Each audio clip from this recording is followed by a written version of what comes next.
Minutes before the hour, Michael Patrick Shields, radio stations across the state of Michigan. Is he the biggest loser?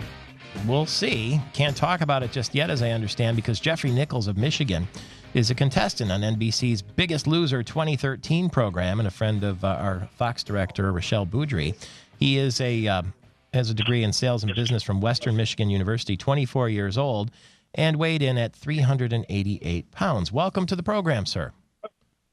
Hi, how are you? I have it right, though. The show's already been taped, and so we can't reveal any of the details of what happened. Is that right? Yeah, everyone is currently at home training for finale. So, okay. Yes, all the filming is done. And where do they shoot that? That's shot in Calabasas, California. Okay. And is it tough when you leave the set and the setting of the show and you have to go on your own and go back home and do it? Is it tougher to do on your own? Yeah, absolutely. I mean, the hardest part about going home is, none of us were doing it on our own before the show, and kind of taking you out of your environment and taking you out of your element and putting you almost in that rehab setting is one of the reasons that we're all so successful. So doing it at home is very difficult. Yeah, I would think so. I mean, myself, I have I'm on a diet right now, the Dr. Wyckoff HCG diet, and I can't walk through. I try not to walk through a grocery store or a pie shop. I think it's like the triggers are all there, and so I just have to sort of put the blinders on. Is that what you do too? Yeah, it's a combination of that and just kind of knowing what we have to do and knowing, what your end goal is and what you want the end result to be. I mean, I'm on a very strict routine, and I can't expect friends and family to do the same thing that I'm doing. So they have to still live their normal lives. And while everyone's trying to make changes, I can't judge them for what they're eating, and I still have to participate in family events and be out in public. So that kind of stuff does get tough.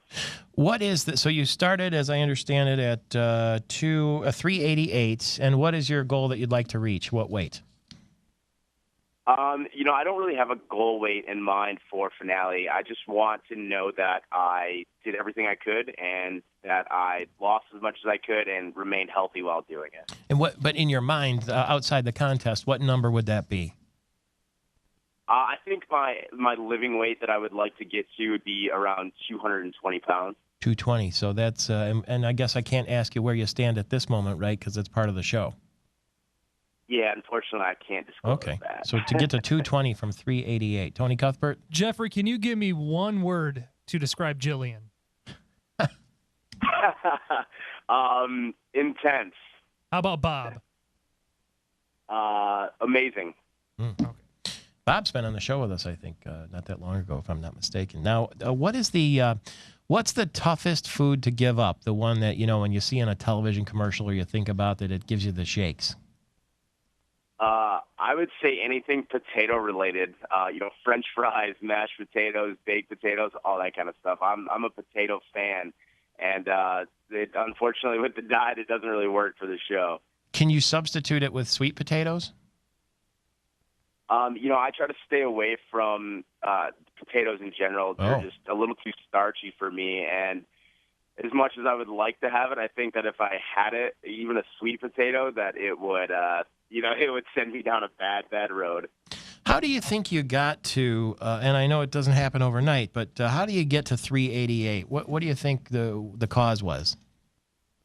There were several factors, I think, that really contributed to my weight gain. When I was young, I had asthma, and I had very, very bad asthma, and I was put on a steroid medication at a young age to help me bulk up and gain weight to be able to fight off some of the asthma attacks. And that was definitely a contributor. And I also lost my dad when I was 17 years old and a senior in high school to lung cancer.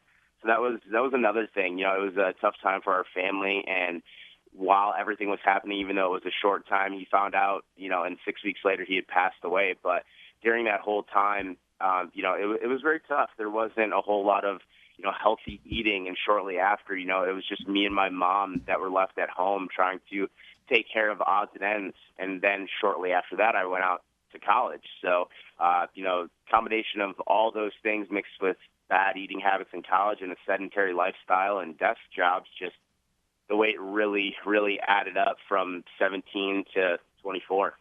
Is there any food that you, now that you're more educated about it, that you will never, ever eat again? I don't think there's anything that I'll never eat again. I think this experience, more than anything, has taught me that everything is okay in moderation. And if you do choose to have something that isn't necessarily good for you, that, you just have to put that extra time in the gym. Yeah, I had a guy, Ken Dallafor, who played in the NFL. He's with Blue Cross. He says he tells me, you can't out-exercise your knife and fork.